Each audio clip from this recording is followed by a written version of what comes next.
Dans cette vidéo, je vais vous expliquer comment vendre votre coaching de calisthenics à des athlètes de calisthenics, forcément, à 2 000 euros. Je vais vous expliquer toutes les étapes. J'ai fait plusieurs closings à 2 000 euros. J'ai même fait un record à 3 000 euros. Et je vais tout vous expliquer sur les process que j'ai mis en place pour réussir à avoir ce genre de résultats pour que littéralement, avec un seul client par mois, vous arriviez à vivre de votre passion. Donc là, je vous montre quelques screens. Bon, j'en ai eu plusieurs, mais par exemple, il y a des screens ici à 2000. Bon, ça c'est un autre virement, rien à voir. Ou des paiements en 2000 euros en plusieurs fois, donc 1000 euros x 2. C'est des exemples de screens. Et je vais même vous montrer une petite vidéo de la réaction qu'un prospect a une fois que je lui annonce le prix. Alors là, c'était 1200 pour 3 mois et 1800 pour 6 mois, donc c'est pas 2000 euros exactement. Mais c'est juste pour vous montrer la réaction qu'il a, pour vous rendre compte que si vous avez les bons process qui sont mis en place, 2000 euros pour un coaching en calisthenics, ça peut paraître rien.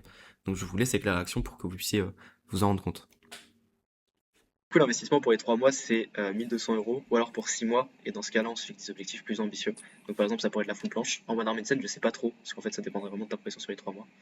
Mais du coup, on se fixe des objectifs plus ambitieux, en fait, c'est ça la différence. Franchement, Et vous êtes abordable hein, sur les tarifs, hein, je trouve. 1200 € pour les 3 mois. hmm, Donc là, on était au bout de 30-40 minutes d'appel. On a fait tout l'appel, je lui ai présenté ce qu'il y avait dans l'accompagnement et là je lui ai dit le prix. Et sa réaction c'était waouh, c'est vachement abordable. Donc c'était pour vous dire à quel point en fait pour lui c'était pas énorme le fait d'investir ces prix-là. Et ça, comment on arrive à ces résultats-là? C'est en ayant des avatars clients qui sont très qualifiés et en s'y prenant de la bonne manière pour préqualifier les personnes et les amener dans un appel de closing. Donc je vais vous montrer précisément dans cette vidéo justement comment faire ça. Donc, on va voir différents points, différents plans. Le premier, c'est qu'il va falloir oublier le closing bidon que tu connais, que tu as vu partout sur YouTube, etc., où tu t'es formé par des closers, où on te dit de creuser les douleurs, les désirs. Ça, on va complètement oublier, on va jeter ça à la poubelle. Je vais vous expliquer ce que c'est que le vrai closing en calisthenics, avec des athlètes de calisthenics. Parce que, spoiler, on peut apprendre tous les types de closing possibles. La vérité que personne n'ose dire, c'est que le closing dépend uniquement de l'avatar client. C'est-à-dire qu'il y a énormément de mecs qui ont des coaching business qui vont t'apprendre à closer, mais ils vont t'apprendre à closer comme eux closent. Sauf que ça n'a aucun sens parce que eux ils closent des personnes sur le business. Donc tu vas pas closer du tout de la même manière quelqu'un qui veut apprendre à faire de l'argent que quelqu'un qui veut par exemple débloquer un mouvement de calisthenics, ou quelqu'un qui veut se changer physiquement, ou quelqu'un qui veut apprendre l'anglais. Vous voyez, c'est que des choses qui sont complètement différentes et du coup tu dois apprendre à closer en fonction de ton avatar client. Ça c'est ultra important. Ensuite, le deuxième point, c'est du coup comment closer concrètement avec des athlètes de calisthenics de manière psychologique, parce qu'on va pas closer de manière émotionnelle, parce que en calisthenics, apprendre des mouvements, il n'y a rien de très émotionnel, mais on va closer de manière psychologique. Vous allez voir, vous allez comprendre juste après. Ensuite, on va voir l'identité incarnée, on va voir ce que c'est que le vrai 20-80 du closing, c'est qui tu es profondément, c'est ça qui va faire que les gens vont faire ton confiance ou non. Et le quatrième point, c'est de devenir un coach et de plus devenir un vendeur. Donc en fait, on va chercher à arrêter de closer absolument. Dans tes appels, en fait, les athlètes de calisthenics qui vont venir dans tes appels avec toi, ce qu'ils veulent, c'est pas un vendeur, ce qu'ils veulent, c'est un coach de calisthenics.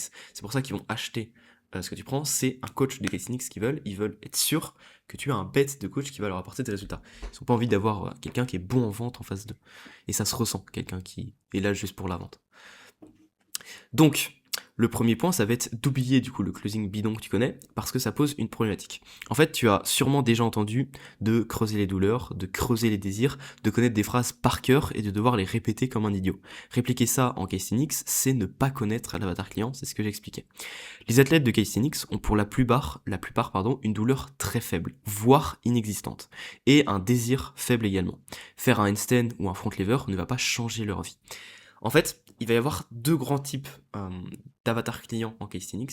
Il va y avoir ceux qui font ce sport depuis peu de temps et ceux qui en font depuis beaucoup d'années. Ceux qui en font depuis pas mal d'années et qui stagnent sur un certain mouvement depuis pas mal de temps, eux, ils ont une douleur.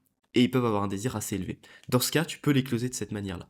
Mais pour la très grande majorité des athlètes de calisthenics, qui en plus de ça débutent dans ce sport, parce qu'il y a beaucoup de débutants dans la calisthénie, eh bien, eux, tu vas pas du tout les closer en creusant les douleurs et en creusant les désirs. Alors des fois, ça peut arriver sur certains cas où c'est des profils, par exemple, qui sont pas bien dans leur peau et donc ils ont découvert la calisthenics qui va leur permettre de retrouver une confiance en eux, etc. Dans ce cas, tu peux closer de manière émotionnelle. Mais pour la plupart, c'est des gens complètement lambda, qui ont déjà fait du sport avant, qui ont un physique à peu près potable, qui savent faire pompe, traction et tout. Ils ont vu des mouvements stylés sur les réseaux sociaux et ils ont envie de refaire ces mouvements stylés. Donc le désir est pas si important que ça, c'est juste le fait de faire des mouvements. Et la douleur n'est pas si élevée que ça, parce qu'ils n'ont pas de douleur, ils sont déjà très heureux dans leur vie, ils ont déjà un bon physique, ils savent déjà faire du sport, etc.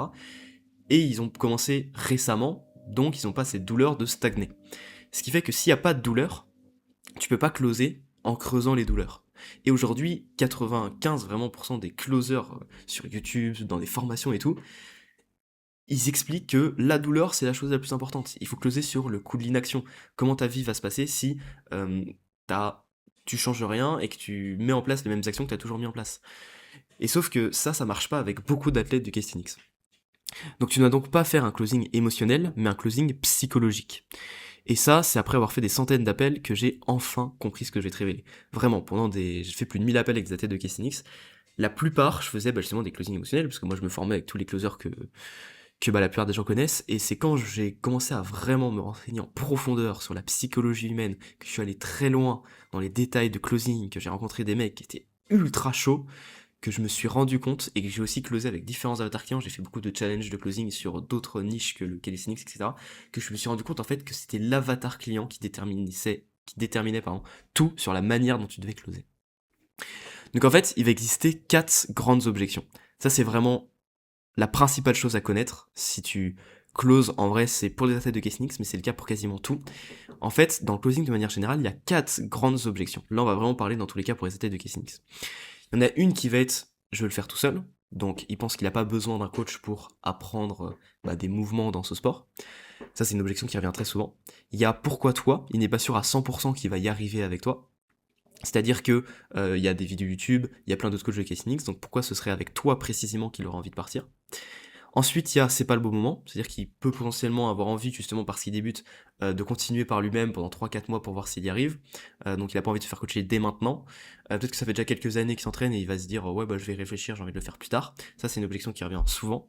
Et le quatrième point, c'est soit qu'il a pas d'argent, donc dans ce cas c'est quasiment impossible de closer, ou alors surtout ça, qu'il a peur d'investir une somme, par exemple 2000 €, une somme élevée, en coaching de calisthenics, tu vois. Il ne se voit pas investir cette somme-là. Donc c'est les 4 grandes objections, généralement, qui va faire que tu ne vas pas closer. Et du coup, l'objectif de vos closings, ça va être de contrer toutes ces objections-là. Ça va être de faire en sorte que quand vous présentez le prix, il n'y ait plus du tout ces objections-là. C'est juste ça, l'objectif du closing. C'est de contrer ces objections. Et en fait, on fait beaucoup l'amalgame, mais en fait, le but de la vente, c'est pas forcément de mettre le prospect dans un état émotionnel. Le but de la vente, c'est de contrer toutes les objections qu'il puisse avoir. C'est juste ça. Et donc quand vous posez des questions, l'objectif c'est de poser des questions qui vont faire ressortir une objection. Pour que à la fin, quand vous présentiez le prix, il n'y ait plus aucune objection. Ceux qui vous apprennent à contrer des objections après avoir annoncé le prix, c'est des personnes qui n'ont rien compris à la vente. Vraiment, c'est des personnes qui sont mauvaises en vente. Et on le voit, il y a plein de réels Instagram, de vidéos YouTube, de personnes qui vous disent faut répondre telle phrase pour contrer telle objection. S'il y a des objections une fois que vous avez dit le prix, c'est que vous avez été mauvais dans votre appel, quoi qu'il arrive. Donc, on va voir ce que c'est que le vrai closing. Si ton prospect veut se faire coacher, donc il a cette intention-là, qu'il veut se faire coacher maintenant et pas plus tard, donc il est prêt à prendre une décision là maintenant, il veut se faire coacher maintenant, pas dans 3 mois, qu'il a 100% confiance en toi, dans ta capacité à lui apporter des résultats, donc il est sûr que s'il part avec toi, il va avoir les résultats, et que tu lui proposes une offre qui correspond à ses finances, donc au niveau des finances qu'il a de côté, ton offre c'est pas au-delà de ses finances, il peut investir cette somme-là parce qu'il a l'argent, et bien en fait c'est sûr à 100% que tu vas le closer. S'il y a tout ça, c'est sûr à 100% que tu vas le closer. La seule chose qui peut empêcher la vente, c'est potentiellement la peur d'investir. C'est la seule vraie objection qui peut rester après. Et encore, si tu te démerdes bien, logiquement, tu peux déjà contrer la peur d'investir avant même de présenter le prix. Mais dans l'idée, la peur d'investir, le fait de vraiment passer à l'action, c'est le seul petit truc challengeant qui peut rester en objection. Mais si tu as tous ces points qui sont validés, en fait, il n'y a aucune objection qui fait que le closing ne peut pas se faire. Parce qu'il y a absolument tout. Il veut se faire coacher maintenant, il est sûr qu'il va avoir les résultats, et tu proposes une offre qui correspond à ce qu'il veut et à ses finances. Quelle est la raison qui pourrait faire que tu ne closes pas ? Il n'y en a aucune. Littéralement, il n'y en a aucune. Donc c'est juste ces points-là que tu dois valider. Et donc, tu as 4 points à connaître justement pour valider tous ces points-là. C'est vraiment les questions que tu dois connaître par cœur, pour le coup, et c'est des questions où tu dois aller en deep, et chaque élément de closing doit ramener à contrer ces objections-là. Tu dois mettre l'athlète en calisthenics dans l'identité de la personne qui correspond à toutes ces objections-là. À la personne qui va ne pas avoir justement ces objections.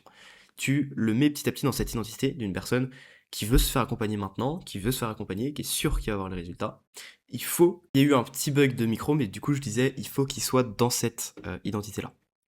Donc, on va voir du coup les 4 points vraiment où il faut vraiment approfondir.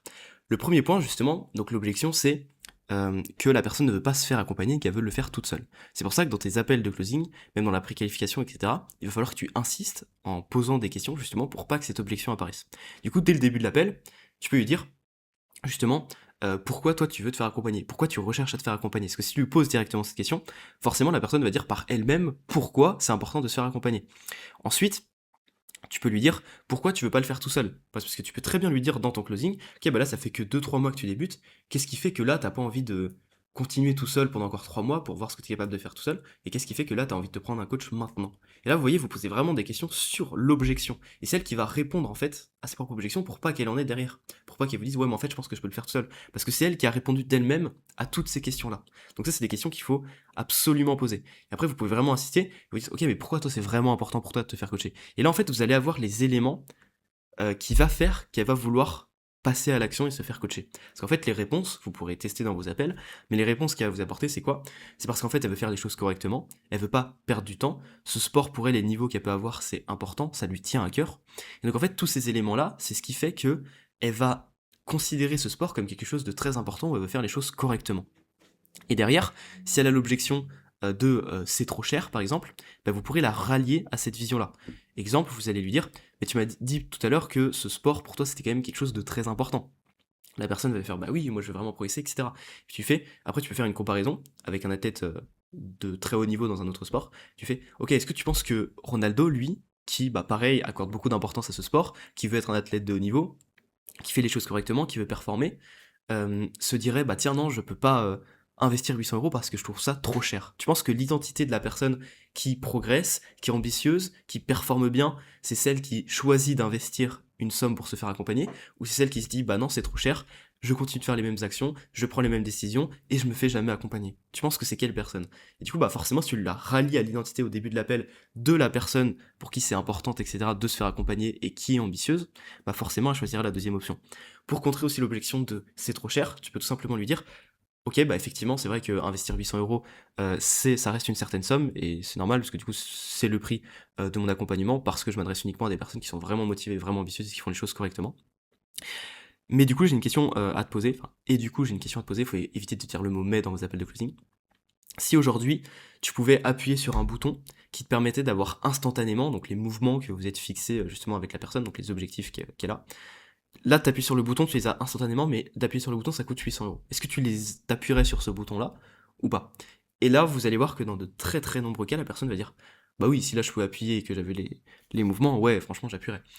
Et dans ce cas, vous allez juste besoin de lui dire ok, ben dans ce cas-là, le vrai problème, c'est pas le prix, c'est pas les 800 €, mais c'est les efforts que tu dois fournir pendant plusieurs mois pour débloquer ces mouvements. Mais ça, c'est obligatoire, quoi qu'il arrive, tu devras fournir ces efforts-là. Donc du coup, le problème, c'est pas le prix.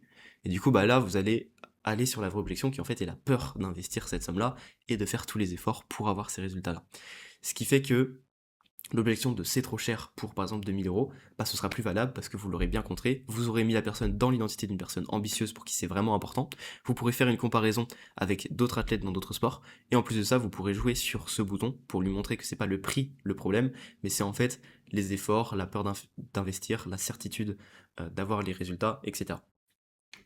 Ensuite, le deuxième point, c'est pourquoi tu penses que je suis la bonne personne pour t'aider. Ça, c'est super important. Il faut que la personne soit sûre à 100% qu'avec vous, elle va avoir les résultats. Donc, vous pouvez justement lui poser la question, bah pourquoi tu penses que je vais être la bonne personne pour t'aider? Et c'est d'elle-même qu'elle va vous dire pourquoi elle est sûre que vous allez être la bonne personne pour l'aider. Et après, vous pouvez, pareil, insister sur les questions. Ok, est-ce que tu as déjà vu des vidéos YouTube que j'ai faites? Ouais, c'est quoi qui t'a parlé dans mes vidéos YouTube? Est-ce que tu as vu les avant-après de tel athlète? Ouais, parfait, vous lui envoyez un podcast juste avant l'appel. Vous lui dites ah bah tiens lui il correspond exactement à ta situation, on en a parlé etc, si tu veux je te partage le podcast, pense à le regarder avant l'appel, tu verras ce sera super pertinent. Et comme ça la personne va être sûre. Après vous pouvez lui poser la fameuse question assez connue, sur une échelle de 1 à 10, t'estimes ma capacité à t'aider à avoir X mouvements au bout des 3 mois à combien? 10 t'es sûr à 100% qu'on va y arriver, et 1 c'est complètement impossible. Et là elle va mettre une note, si elle met 8 sur 10, vous lui dites ok trop bien, qu'est-ce qui fait que t'es aussi sûr qu'on va l'avoir? Parce que 8 quand même t'es quand même assez certain. Donc là elle va vous donner tous les éléments qui fait qu'elle est sûre. Et après il manque 2 points, vous allez dire ok du coup il manque 2 points pour aller à 10, concrètement qu'est-ce qui ferait que tu pourrais pas avoir X mouvements au bout des 3 mois? Et comme ça elle va vous donner les dernières objections qui fait qu'elle est pas sûre à 100%. Et vous contrez ces objections là. Ce qui fait qu'avant de présenter, elle sera sûre à 100%, à 10 sur 10, qu'elle va avoir les résultats. Donc il faut qu'elle soit sûre à 100% qu'elle va avoir les résultats avec vous, il faut qu'elle veuille se faire accompagner, qu'elle soit dans l'identité d'une personne pour qui c'est vraiment important de se faire accompagner et qu'elle ait de l'ambition dans ce sport. Une fois que vous arrivez à créer ça via cette questionologie, forcément, il y a beaucoup plus de chances de closer derrière. Ensuite, le troisième point, c'est pourquoi tu veux te faire accompagner maintenant et pas dans 3 mois. Ça, c'est une question basique, mais qu'il va falloir absolument poser. Pourquoi tu veux te faire accompagner maintenant? Pourquoi tu t'es pas déjà fait accompagner? Si c'est si important pour toi ce sport, ça souvent ça marche bien. Comme ça, elle va vous dire pourquoi elle l'a pas fait. Pourquoi tu veux te faire du coup accompagner maintenant et tu veux pas te faire accompagner plus tard? Et comme ça, elle va te dire que c'est le bon moment. Elle pourra pas te dire bah non, je vais y réfléchir, je vais le faire plus tard. Parce que vous pourrez ramener là-dessus et vous allez lui dire bah tout à l'heure tu m'as dit que c'était vraiment maintenant que tu vas te faire accompagner. Qu'est-ce qui fait que maintenant que je t'ai présenté l'offre et le prix, bah c'est plus maintenant que tu vas te faire accompagner. Et comme ça, vous allez amener la vraie objection, qui est toujours la vraie objection qu'il peut y avoir, c'est la peur d'investir. C'est tout le temps ça. Donc ça, très important de la poser. Et après, juste avant de pitcher l'offre, par exemple, si vous faites R1 et R2, vous pouvez dire, vous pouvez tout simplement lui faire la phrase. Ok, donc là, aujourd'hui, est-ce que tu es vraiment prêt à prendre une décision peut-être un petit peu challengeante, parce que tu t'es jamais fait accompagner en Castinix. Donc là, est-ce que tu es prêt vraiment, si l'accompagnement correspond à ce que tu recherches et que l'investissement correspond à tes finances, à vraiment te lancer dans un coaching, à te donner à 2000% et tout défoncer au niveau de tes objectifs ou pas? Et en posant cette question, la personne va vous dire bah oui, forcément, si ça correspond, je suis chaud, etc. Et donc vous la mettez encore une fois dans l'identité d'une personne qui passe à l'action maintenant. Donc elle ne pourra pas dire qu'elle va réfléchir. Donc quand tous ces 3 points sont vraiment validés, là il y a tout qui est parfait. Il n'y a aucune objection qui peut être valable si ce n'est le prix et la peur d'investir. Le prix, super important, vous allez devoir du coup creuser les finances. Jamais de la vie, il faut proposer une offre avec un certain prix si vous ne savez pas les finances de la personne. Vous n'allez pas présenter une offre à 2000 € si vous n'avez aucune idée des finances de la personne. Parce que si la personne a 500 € de côté et qu'elle n'a pas de travail et qu'elle peut investir que 500 €, mais évidemment qu'elle prendra pas l'offre à 2000 €. C'est évident. Donc ça, c'est vraiment super important. Donc, creuser les finances pour savoir combien elle a de côté et combien il lui reste à la fin du mois. Donc ça, vous pouvez copier-coller si vous prenez des notes pendant la vidéo. Écrivez cette phrase à la perfection. C'est une phrase que j'ai rodée pendant des mois et des mois. Il y a tous les éléments et chaque mot est super important. C'est de lui dire ok, bah écoute, je vois que te faire accompagner en Castinix pour toi c'est vraiment important. Et forcément, se faire accompagner en Castinix, ça demande d'investir financièrement. Maintenant, moi aujourd'hui, je fais vraiment des offres qui sont personnalisées en fonction de chaque athlète pour vraiment que ça corresponde à ce que toi tu recherches. Donc forcément, je vais pas te présenter la même chose si tu me dis que tu as 50 € de budget ou si tu me dis que tu as 10 000 €. Donc est-ce que je peux te poser des questions sur tes finances ou pas? En gros, cette question, pourquoi elle est trop forte? Parce que vous affirmez le fait que se faire accompagner, ça demande d'investir financièrement. Donc vous n'aurez pas l'objection de ah mais moi je savais pas que ça demandait d'investir. Vous précisez que vous faites des offres qui sont personnalisées en fonction de chaque athlète et que ça correspond à ce que la personne cherche. Donc la personne se dit bon bah il va vraiment m'écouter, c'est vraiment elle va se sentir comprise en fait et elle va pas vous dire bah c'est combien toi le prix de ton offre parce que vous avez expliqué que justement c'était personnalisé. Vous mettez un chiffre dans la tête, donc entre 50 et 10 000 €. Donc il y a toute une variable, ça peut être très élevé comme ça peut être très bas. Donc la personne elle va sentir, elle va pas se dire ah bah tiens en fonction de ce que je dis ça va être trop perdu parce qu'il y a vraiment toutes les offres. Et 10 000 € c'est quand même assez élevé, votre offre elle sera jamais à 10 000 €. Et comme ça vous avez vraiment une grosse marge et vous mettez un prix haut dans sa tête. Donc il va y avoir ça. Et vous montrez que 50 € c'est le prix entre guillemets le plus bas. Donc déjà vous mettez une échelle bas, vous pouvez mettre même plus haut en réalité, vous pouvez dire je vais pas te présenter la même chose si t'as 100 € de côté ou si t'as 10 000 €. Ou alors je vais pas te présenter la même chose si t'as 200 € de côté ou si t'as 10 000 €. Vous pouvez mettre aussi monter l'échelle la plus basse. Mais 50 € je crois que c'était une bonne idée. Et après vous lui demandez pas combien elle a directement, vous lui demandez la politesse, est-ce que je peux te poser des questions sur tes finances? Parce que si vous lui demandez directement, il y en a qui vont vous dire c'est un peu indiscret de poser des questions sur les finances. Alors que si vous lui demandez est-ce que je peux te poser des questions sur tes finances, elle va d'abord valider le fait que vous pouvez lui poser des questions. Et après, vous lui demandez tout simplement, voilà concrètement combien tu as de côté, et vous lui demandez, et avec les revenus que tu as tous les mois, une fois que tu as dépensé dans le loyer, alimentation, etc., combien il te reste à la fin du mois. Et une fois que vous avez tous ces éléments-là, vous savez précisément combien elle a d'argent tous les mois, si c'est pour un paiement plusieurs fois, et combien elle a d'argent de disponible là maintenant qu'elle peut investir. Et avec ça, vous allez tout simplement faire une offre qui va être extrêmement personnalisée, et qui va correspondre à ses finances. C'est-à-dire qu'après, vous allez lui poser la question, toi justement, qu'est-ce que tu recherches dans un accompagnement? Si tu peux avoir l'accompagnement parfait, qu'est-ce que tu voudrais avoir à l'intérieur? Dans ce cas, la personne va mettre en avant ce qu'elle veut, et vous allez faire quelque chose qui correspond à ce qu'elle veut, qui correspond à ses finances, et qui va lui permettre d'atteindre les objectifs. Donc en gros, vous faites pas le prix en fonction de la tête de la personne, surtout pas, c'est pas ce que je suis en train de dire. Ce que je dis, c'est que vous allez comprendre profondément ce qu'elle veut, et vous allez juste avoir en fait une offre, donc vous faites votre offre en fait où il y a absolument tout dans votre accompagnement, avec un prix fixe. Donc par exemple, si votre prix le plus haut c'est 2000 €, vous mettez 2000 € et vous mettez tout ce qu'il y a dans votre accompagnement, vous mettez l'accompagnement complet. Et si une personne vous dit qu'elle a 500 € à investir, ce que vous faites c'est que vous réduisez l'offre complète. Donc soit au lieu de l'accompagner pendant 6 mois, vous l'accompagnez pendant 1 mois ou 2 mois, soit vous enlevez des choses dans l'accompagnement. Par exemple, s'il y a des choses qui l'intéressent pas et que elle, ce qui l'intéresse, c'est juste avoir une programmation, mais elle veut pas de suivi, bah, dans ce cas, vous présentez un prix qui correspond à le fait d'avoir juste une programmation, mais sans avoir de suivi. Donc vous adaptez votre offre à ce que la personne veut. Ça, pareil, c'est une erreur de débutant d'avoir une offre précise et de présenter la même chose à tout le monde. Non, vous allez avoir en appel des personnes qui sont différentes. Donc vous ne devez pas présenter la même chose à tout le monde, vous devez adapter votre offre en fonction de la personne qu'il y a en face de vous. Super important, pour que ce soit personnalisé. C'est comme un médecin, quand vous allez aller voir un médecin pour avoir un diagnostic de votre maladie, il va pas vous donner le même médicament qu'il donne à tout le monde, mais il va comprendre quelle est votre maladie, quel est votre problème, et il va vous donner des médicaments qui correspondent à votre problème. Super important. Et forcément, ce sera pas le même prix, ce sera pas les mêmes médicaments, ce sera pas la même chose, parce que vous n'avez pas tous le même problème.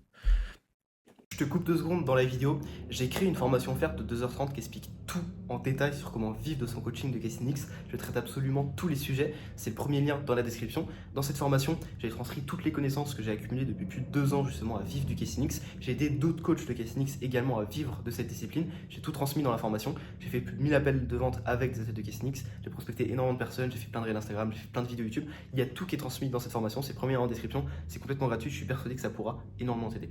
Je te laisse du coup avec la suite de la vidéo. Ensuite, on va parler du troisième point qui est l'identité à incarner. Ça, c'est vraiment le 20-80 du closing. Je vais vous expliquer juste pourquoi juste après. Mais en gros, je peux vous montrer déjà 2 photos. Et si je vous disais que là, vous avez une opération, vous avez un risque de mourir dans cette opération chirurgicale, lequel des deux vous allez choisir pour votre opération si vous avez juste ces 2 photos? 100% des humains vont choisir, ou 99% des humains vont choisir cette personne-là. Et on va se dire, bah pourquoi? C'est juste des photos. Et en fait, c'est votre inconscient parce que vous avez aucune idée des personnes, vous savez pas du tout si les personnes sont compétentes ou pas. Si ça se trouve, lui, c'est un mec complètement lambda qui connaît rien en médecine, qui est électricien, et si ça se trouve, lui, c'est un génie de la médecine qui a déjà sauvé des milliers de vies dans ses opérations. Mais vous le savez pas, et juste sur les photos, pourtant, tout le monde va choisir celui-là.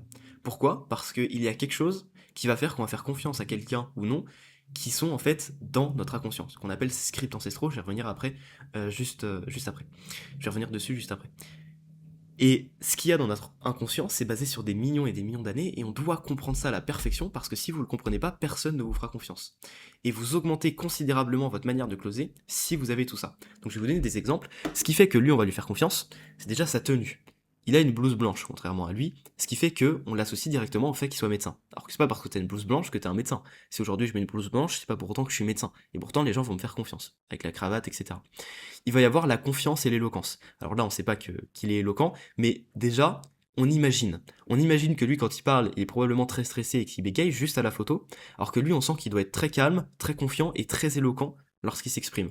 On sent la confiance ici, alors que lui, on sent le gros manque de confiance, juste dans une photo. Excusez-moi. Ensuite, ici, on sent l'expérience. Donc ça, on peut pas vraiment le fausser, mais là on sent l'expérience parce que la barbe, donc on voit qu'il est âgé. Donc on se dit, lui, ça fait pas mal de temps qu'il fait ça. Lui, on voit qu'il est jeune. Putain, j'ai avalé de travers. Lui, on sent qu'il est jeune, donc forcément on se dit, il y a probablement beaucoup moins d'expérience. On fait moins confiance. Il y a la beauté. La beauté, qu'on le veuille ou non, c'est instinctif, c'est dans l'inconscient. Lui, on sent qu'il est beau, c'est-à-dire qu'il a une belle barbe, il est bien rasé, il est bien coiffé, il a les yeux bleus, il a une belle peau. C'est un bel homme, littéralement.